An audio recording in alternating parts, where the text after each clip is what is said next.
the topic of the Laplace transform. And on Friday, we have completed the application part of Laplace transformation for solving an ordinary differential equation or a system of ordinary differential equation.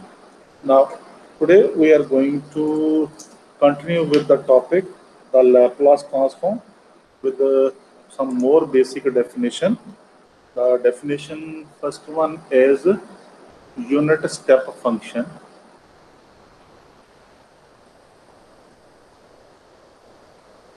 Unit step function, and it is generally denoted by ut minus a. The value is either 0 and 1. For t less than a, the value is 0, and for t greater than or equal to a, the value is 1. And what is a? A is any positive parameter. So this is the basic definition of a unit step function. Now, graphically, we can show the unit step function by taking t on the horizontal axis and name it as a point A. And this value is taken to be a unit value.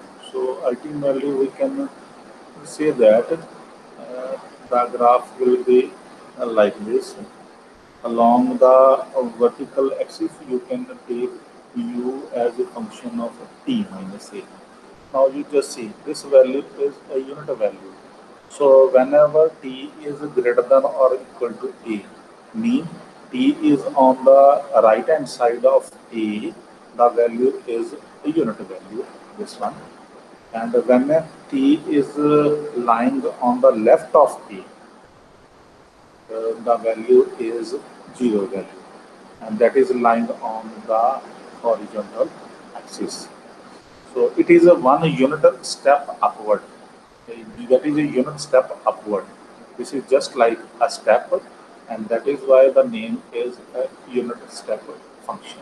In particular, we can take in particularly we can take the particular case by taking a is 0. You just see a is varying from 0 to infinity. So whenever we take a as 0, the value will become 0 and 1 for t less than 0 and for t greater than or equal to 0. This is the particular case of finding out a unit step function. We can also find out, suppose we have a function f of t, then we can find out its multiplication with the unit step function. And what will be the multiplication? Multiplying ft with this function, you will get 0 and f of t, and that is for t is less than a, and the value ft will be for t greater than or equal to t. So this is the case of when we will be able to find out the multiplication of two functions. This is a function f of t. Then if we take f t minus a, then what does it mean? It means the graph of the function f t shifted through a distance a to the right. This is the meaning of f of t minus a. The graph of the function f t shifted to a distance a to the right, just like this ut minus a. The graph of ut shifted through a distance a. This distance is a to the right hand side, and this is a unit step function. Now, we can also find out the Laplace of a unit step function like this. Laplace of ut minus a. By definition, that is 0 to infinity e raised to power minus st into ut minus a dt. Now, you can split the interval because you just see the value of ut minus a. This is for 0 to a. Interval is 0 to a, the value is 0, and this is the interval. What does it mean? This means that this interval means that a less than or equal to t less than infinity. And what does it mean? It means 0 less than t less than t. So this is the meaning of these two. So whenever t lies from 0 to a, the value is 0, and whenever t lies from a to infinity, the value is 1. So now you can split the interval 0 to a. For 0 to a, the value of ut minus a is 0, and for a to infinity, the value is 1. You can integrate it e raised to power minus st over minus s. You can use the limits e to infinity. Now you can substitute the limits e raised to power minus infinity minus e raised to power minus es. Now you just see e raised to power minus infinity can be 1 over e raised to power infinity. And you know that 1 over e raised to power infinity. E raised to power infinity is infinity, and 1 upon infinity is 0. So ultimately this term will give you 0 value, and you will get the Laplace transformation as e raised to power minus as over s. So this will be the Laplace transformation of a unit step function. Now, as a particular case, if we want to find out the Laplace of ut, this one, if you want to find out, then you can easily find out by taking a as 0. So if you take a as 0, what will you get from here? E raised to power minus 0 come out to be 1, that is 1 by s. This will be a Laplace of this function. So by this way, we can find out the Laplace transformation of a unit step function. So by taking this, we can state a theorem. The name of the theorem is second shifting theorem. First shifting theorem we have already done and started the topic of Laplace transformation. This is second shifting theorem. This is also called as Heaviside shifting theorem. Also called as Heaviside shifting theorem. This is the second name of this theorem. Let us state this theorem. If Laplace of f of t is f bar s, then Laplace of f of t minus a. Let's see. It means the function ft is shifted to the right through a distance t into ut minus a. This is the unit step function. It comes out to be e raised to power minus as into f bar s. This is we want to prove. Now let us prove this. The proof is very easy, and the Laplace of f of t minus a into u of t minus a can be defined by the definition of Laplace, that is 0 to infinity e raised to power minus st into f of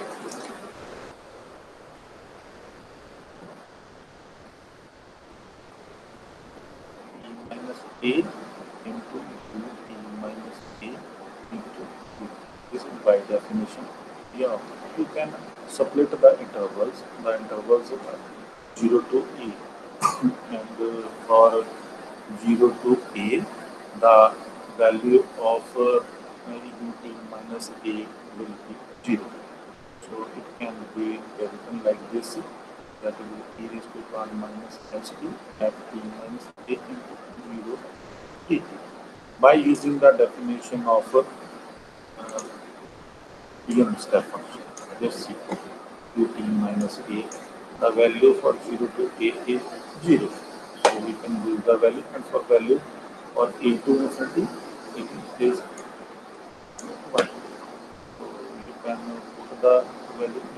a e raised to power minus st into f of t minus a 1 dt. This is the value we have now. This term will vanish because this will have zero value. So you can get the required proof of the theorem by finding out the integration of this term. For finding out the integration, we shall use another variable u as t minus a, then du is dt, and it can be written as when t is 0, when t is the value of the limit, what is that? So, the limit is 0 to a to infinity. It should be a to infinity. We make changes. This is a to infinity. Now, for lower limit a, a minus a will come out to be 0. So the integral will vary from 0, and then upper limit is infinity. Infinity minus a will be to infinity. So the upper limit will be infinity. E raised to power minus st into f of t minus a is u, dt is dg. And now you know that what is this? This is e raised to power minus s into t. You will also use the value of t here. The value of t, and t come out to be u plus a. Now e raised to power minus as can be taken common. It is e raised to power minus su f of u d. This is the output. We know that the Laplace of f of t, it is f bar s. The standard definition is 0 to infinity e raised to power minus st f of t dt. Then, if the variable is changed from t to u like this, if we compare this integrand with this, there is the only difference that in place of t we have u. But change of variable in definite integral doesn't make any difference. So it means what should be the value of this f bar s? So that will be e raised to power minus as into f bar s. So this is the required proof. Just see, we want to prove this. This is the required proof of Heaviside shifting theorem or second shifting theorem. So it is a very important theorem. Now you can apply the theorem for finding out the solutions of a question. Find out question we have. Find out the Laplace of e raised to power minus 3t into ut minus 2. You just need to find out the Laplace of this function, and it can be written e raised to power minus 3t. First of all, take as e raised to power minus 3t is, because we want to use the Laplace of this, it means clearly this is a ut minus a. We compare this with this, then a is 2, it is clear, but it should also be, this is ft minus a, this is ft. So we have to change ft to ft minus a. For doing so, we need to make some rearrangement of terms. So ft minus a means this one should also be a function of t minus 2. So for this, what we need to do, e raised to power minus 3 into t minus 2 plus 2. Now this should be the arrangement, and that is e raised to power minus 3 into e minus 2 into e raised to power minus 6. What does it mean? Therefore, e raised to power minus 3t into ut minus 2 function. In place of this, the value is e raised to power minus 6, e raised to power minus 3, t minus 2 into u of t minus 6. We have used the value, this one, e raised to power. It means we have converted this function ft as a function of ft minus 2. This one. Now you can compare. So comparing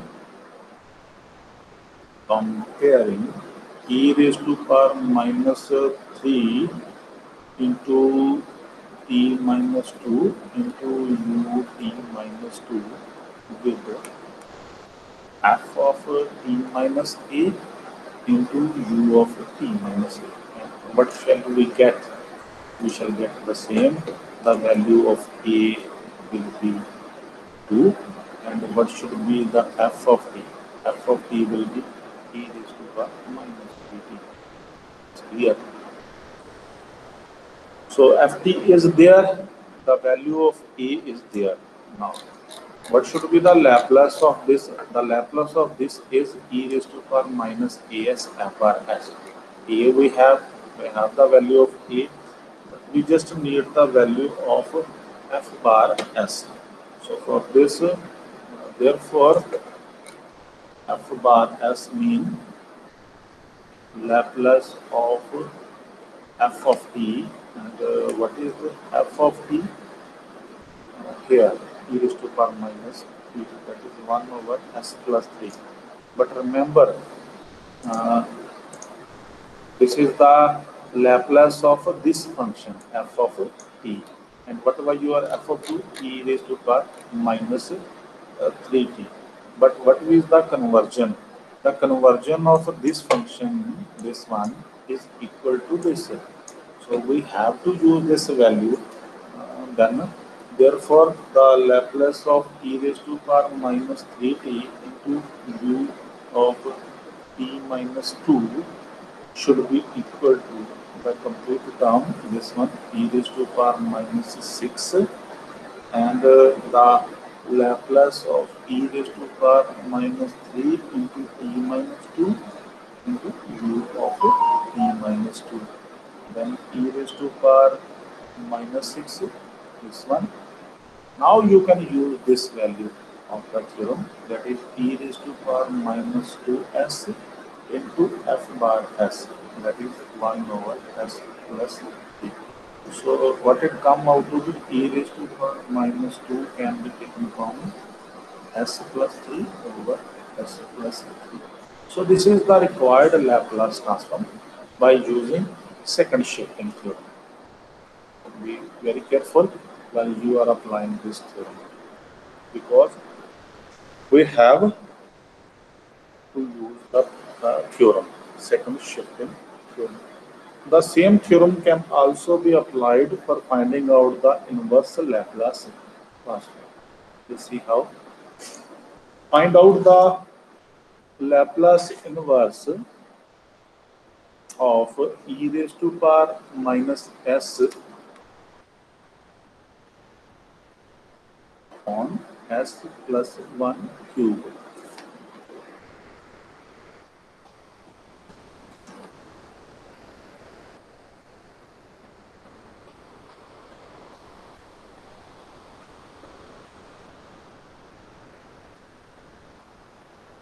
Now, we want to find out the Laplace inverse transformation. And what is this? Therefore, f bar s is equal to e raised to power minus s over s plus 1 whole cube.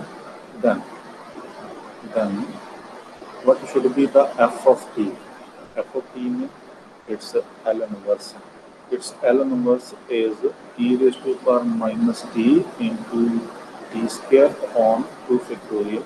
We shall use the formula which we have done earlier in the previous classes. and by the formula this will be the Laplace inverse. Therefore, Laplace inverse of e raised to power minus s over s plus 1 cube is equal to Laplace inverse e raised to power minus s into f bar s. Then what is f bar s here?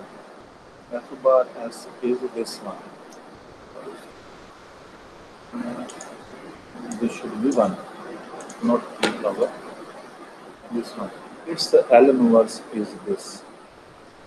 By using the shifting theorem also and using this formula, Laplace of e raised to power n is n factorial over s raised to power n plus 1, and also use shifting. Like that, you can find out the Laplace of t square is equal to 2 factorial over s cube, and therefore the Laplace of e raised to power minus t into t square should be 2 factorial over s plus 1 whole cube by using the first shifting theorem here. So Laplace of this, what does it mean? This will be f of t. We can also write down the term like this: the Laplace of t power minus t into t square upon 2 factorial. Because it is a constant, by linear property, it can be taken inside of the Laplace of the bracket term. So that will be s plus 1 whole cube. And what is this? This is f bar s. Just see the value f bar s. This is the proof of this. So, and what is this now? By using heavy side second shifting theorem, that should be equal to f of t minus 1 into u of t minus 1. But it is clear from here that a is 1. So that is why f of t minus a to t minus a. And what should be like this? By using the value in this one, that will be e raised to power minus t minus 1 into t minus 1 square upon 2 factorial into u t minus 1. You can simplify it more. If it is so, that is t bar minus t plus 1 into t minus 1 whole square can be written positive over 2 to t. So this is the Laplace inverse of this by using second shifting theorem. So this is the application part of the second shifting theorem.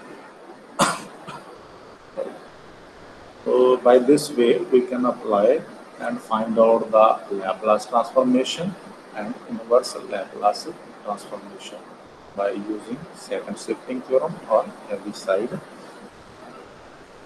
shifting theorem. Now let us do some more basic terms or basic definitions by using this also. I am going to clear this page and using the new page. And the basic term is that is unit impulse function. This is the basic term or the new term. This is also called as a Dirac delta function, Dirac delta function or unit impulse function. Now for every epsilon positive, and it is a very small number, we can define a function f epsilon into of t on the interval 0 to infinity. Now the function is f epsilon t is equal to 1 over epsilon and 0. And 1 over epsilon is for the interval t to for the interval 0 to epsilon, and the value is 0 elsewhere. Elsewhere means the remaining interval.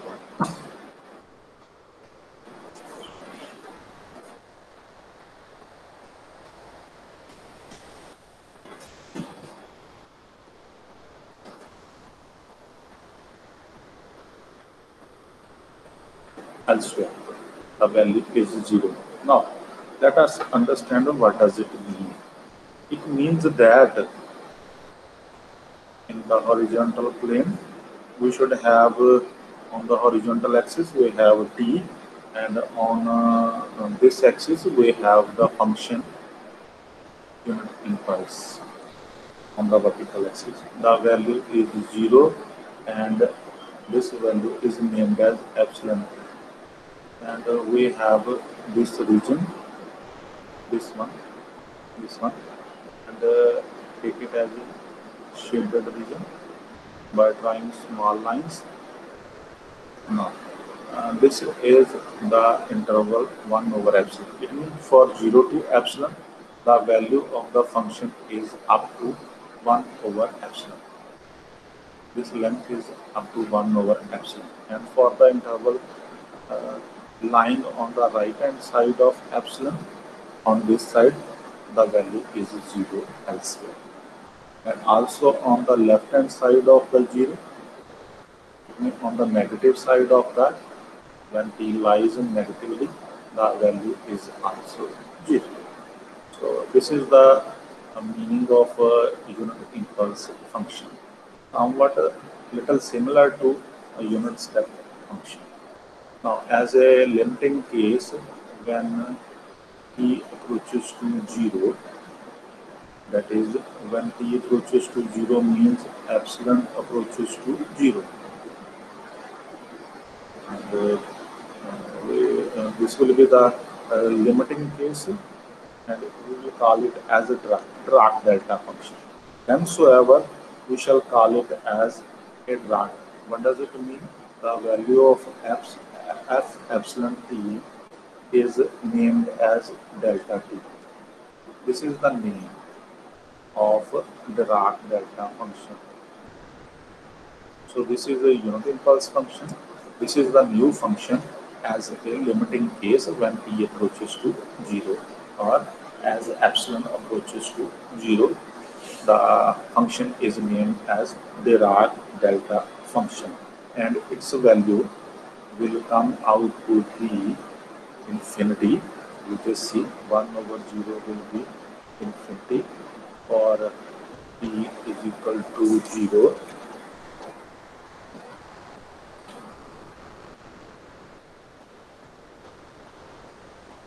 For t is equal to 0. For t is equal to 0 means epsilon is also equal to 0, because t is varying from 0 to epsilon, and the value is 0 for t not equal to 0, whenever t is not equal to 0.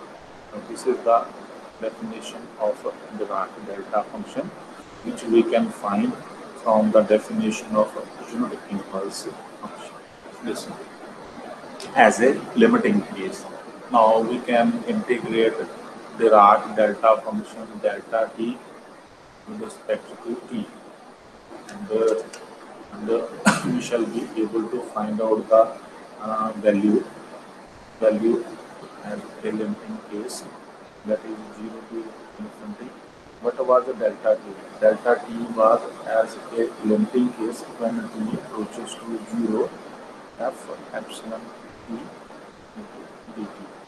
And the limit t approaches to 0 can be taken out, that is 0 to infinity f epsilon t. Remember the value of f epsilon t, that is unit impulse function. Now the interval can be broken into two like this, that is the limit t approaches to 0. The interval is 0 to epsilon plus the second interval is epsilon to infinity, and for the interval 0 to epsilon, the value of the function is the value of f epsilon t. Just see the definition of a unit impulse function. This one, 0 to epsilon, the value is 1 over epsilon, and for otherwise or elsewhere, the value is 0. For 0 to epsilon, the value of f epsilon t is 1 over epsilon, and that is 0 et. Close the bracket and integrate it now. Now what is this? That is limit t approaches to 0, and now you just see this will come out to the limit t approaches to 0, 0 to epsilon, 1 over epsilon, 1 over epsilon, or that is also the same function. We can name it as a function again, this one, because this is the value of the function epsilon t dt, and that is 0 to epsilon 1 over epsilon dt, and what it come out to be, that come out to be 1 over epsilon, that is integration is t 0 to epsilon, and after solving I think it come out to be epsilon minus 0, that is 1. So the integration of the Dirac delta function, then the limits 0 to infinity come out to be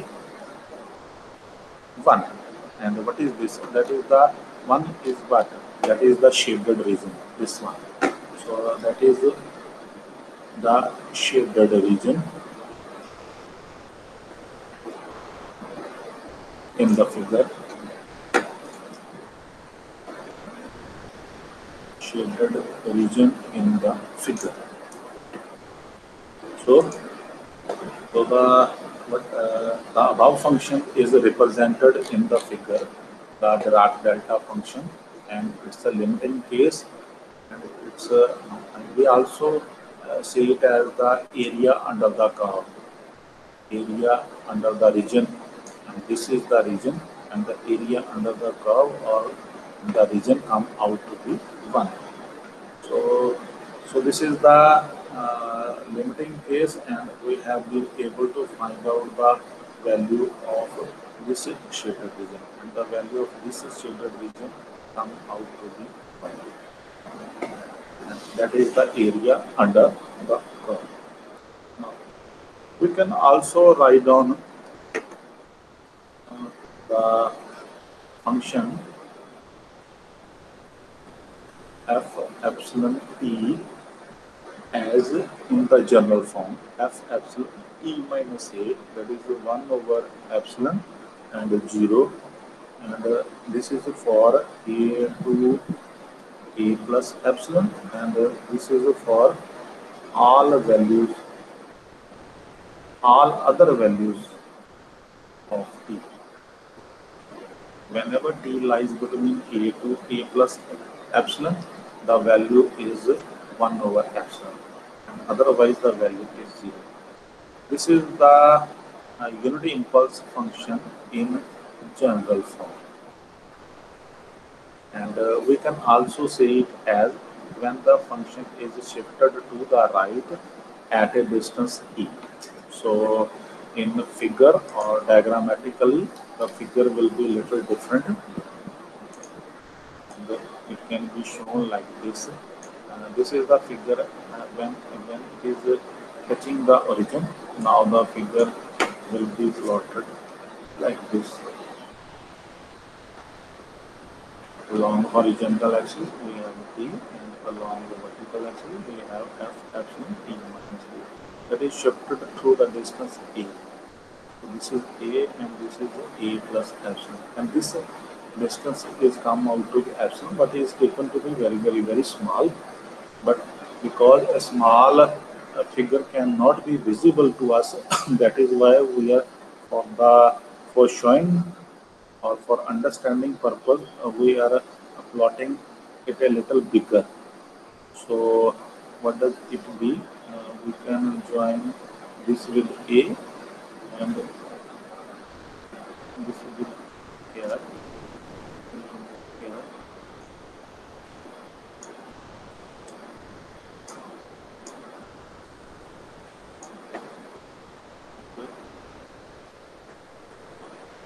This point is a plus epsilon, and this is the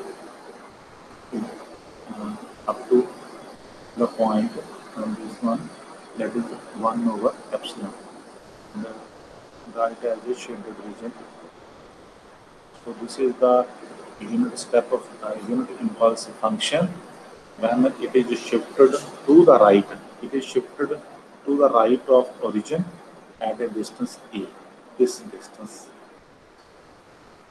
So as a limiting case, we can also find out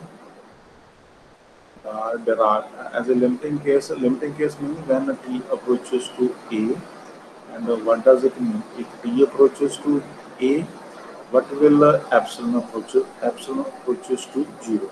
Is it is clear?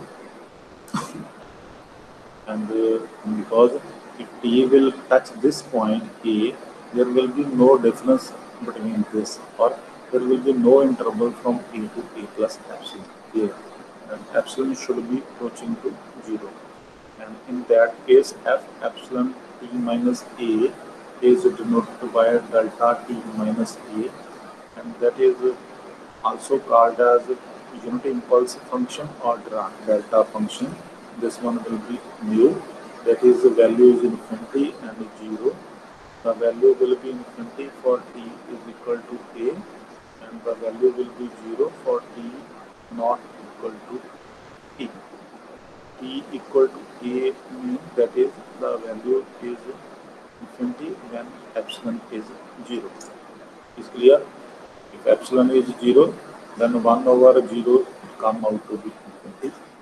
Now we can also find out its integration similar to this method as we have done earlier.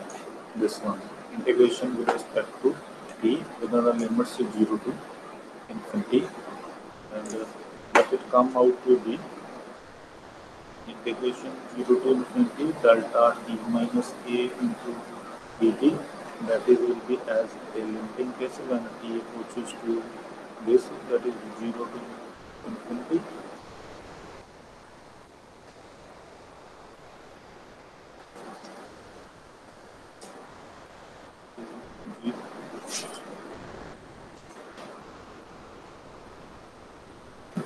F epsilon t minus a into dt. So now that is we can split the interval again into two parts, 0 to a, and sorry, we can split the interval into three parts, epsilon t minus a into dt plus, and then the interval is 0 to a, the value will be 0. So this value, the value of the function will be 0. And for the interval a to a plus epsilon, the value of the function will be 1 over epsilon. We shall use the next step. And for the interval a plus epsilon to infinity, the value of the function is again 0 plus epsilon to infinity, because it is along the horizontal axis. So this value will also be 0, but this value is 1 over epsilon. Now you can use the values, and the value will be for the interval a to a plus epsilon only, that is 1 over epsilon dt, and what it come out to be 1 over epsilon t, that is a to a plus epsilon, and this again is 1. So this is the graph of the function which is shown in figure. So one is what? That is again shaded region in the figure. This will be the area under the curve. So area under the curve by using Dirac delta function come out to be 1. So I stop here. We shall continue in the next class. Thank you very much. Thank you.